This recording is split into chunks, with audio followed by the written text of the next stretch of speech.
ঐতিহ্যবাহী দীঘিনালা শ্রী শ্রী সনাতন শিব মন্দিরে শিব পূজা ও ৮৫তম অষ্টপ্রহরব্যাপী মহানাম যজ্ঞ অনুষ্ঠিত। খাগড়াছড়ি দীঘিনালা থেকে অনেক দাসের প্রতিবেদনে দেখুন বিস্তারিত।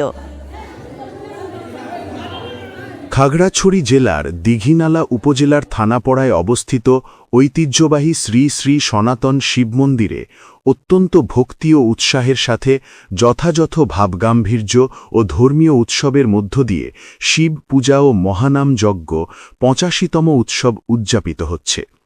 অনুষ্ঠানসূচির মধ্যে রয়েছে দিনব্যাপী মহানাম যজ্ঞ, মঙ্গল প্রদীপ প্রজ্জ্বলন ও ভক্তিগীতি পরিবেশন, যা ভক্তদের আধ্যাত্মিক আমেজ তৈরি করেছে।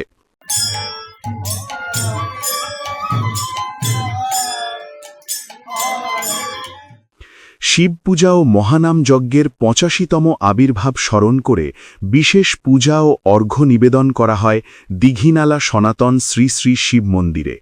উক্ত অনুষ্ঠানে সভাপতির দায়িত্ব পালন করেন শ্রী শিবুচন্দ্র দে, সাধারণ সম্পাদক পরিমল শীল, মহিলা সম্পাদিকা শিউলি বিশ্বাস, অর্থ সম্পাদক রণজিৎ দাস প্রমুখ। ধর্মীয় অনুষ্ঠান দিনব্যাপী হরি পূজা, পাঠ, ভাগবত পাঠ, ভজন, তারক ব্রহ্ম মহানাম যজ্ঞ, শ্রীমদ্ ভগবদ গীতা পাঠ ও দিনব্যাপী নাম সংকীর্তন অনুষ্ঠানের আয়োজন করা হয়। সবাইকে নমস্কার। শ্রী শ্রী সনাতন শিব মন্দিরে প্রত্যেক বছরের ন্যায় এবছরও অষ্টপ্রহরব্যাপী মহানাম যজ্ঞ উদযাপন করা হচ্ছে। আগামীকাল মহাপ্রসাদ আস্বাদন করা হবে। সকলে আমন্ত্রিত রইলেন। নমস্কার। এই মিলন মেলা আমাদের পাহাড়ি বাঙালি, হিন্দু, বৌদ্ধ, মুসলিম সবার মধ্যে ভ্রাতৃত্বের বন্ধনকে আরও সুদৃঢ় করে। সেই দিক দিয়ে আমাদের এই শিব চতুর্দশী উৎসবের মাহাত্ম্য অনেক গভীর। তাই আগামীকাল সবাই দীঘিনালা শিব মন্দিরে উপস্থিত হয়ে অষ্টপ্রহরব্যাপী নাম সংকীর্তন উপভোগ করবেন এবং দুপুরে মহাপ্রসাদ আস্বাদন করবেন। সবাইকে ধন্যবাদ। আমাদের সনাতন দীঘিনালা সনাতন শিব মন্দির অনেক পুরনো, অনেক দিন যাবৎ আমাদের এখানে শিব চতুর্দশীর মেলা হয়। শিব চতুর্দশী উপলক্ষে অনেক মহানাম যজ্ঞ হয়, তো অনেক মানুষের সমাগম হয়। সবাই আসবেন, এসে আমাদের মহানাম যজ্ঞ উপভোগ করবেন, যা শিব ঠাকুরের মানব প্রেমের আদর্শকে তুলে ধরে।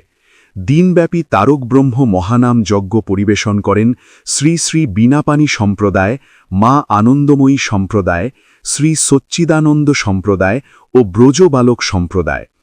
খাগড়াছড়ি দীঘিনালা শ্রী শ্রী সনাতন শিব মন্দিরে ভগবান শিবের ৮৫তম শুভ উৎসবকে ঘিরে ভক্তদের সমাগমে উৎসবমুখর পরিবেশ সৃষ্টি হয়েছে। আমাদের এই পূজা হয়, পূজা শুরু হয়, মহোৎসব হয়, অষ্টপ্রহরী মহোৎসব। আমাদের আগামীকালকে হচ্ছে মহাপ্রসাদ সহ বিভিন্ন অনুষ্ঠান হবে।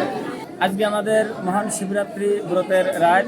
আমাদের সনাতন ধর্মের আজকে খুবই গুরুত্বপূর্ণ একটা ব্রতের রাত শিব চতুর্দশী, যেখানে সারা বিশ্ব যত মানুষ আছে সনাতন ধর্মাবলম্বী শুধু না, সারা বিশ্বের সেই সত্যের সন্ধানে যারা আবির্ভূত তারাই আজকে শিব ঠাকুরের পূজা করতেছে। আদিনাথ আদিপিতার ধ্যান জপ তপ আজকের একটা বিশেষ যোগ প্রতিটা মানুষের হৃদয়ের মাঝে। আজকের এই রাত্রে যারা উপোস থাকবে এবং উপোস থেকে শিব ঠাকুরকে স্নান করাবে, তাদের সেই ভক্তি বিশ্বাসের গুণে তাদের মনোবাঞ্ছা। এই উৎসবের মূল বার্তা ছিল সত্য, শান্তি ও সমৃদ্ধি, যেখানে জাতি, ধর্ম, বর্ণ নির্বিশেষে সবাই মিলিত হয়। স্থানীয় ভক্তরা পরম দয়ালুর পবিত্র আবির্ভাব তিথিতে বিশেষ প্রার্থনায় অংশগ্রহণ করেন। ভগবান শিব ঠাকুর এই পবিত্র উৎসব স্থানীয় হিন্দু সম্প্রদায়ের মধ্যে মিলন ও ভক্তির পরিবেশ তৈরি করে। অনুষ্ঠান শেষে ভক্তদের মাঝে প্রসাদ বিতরণ হয়।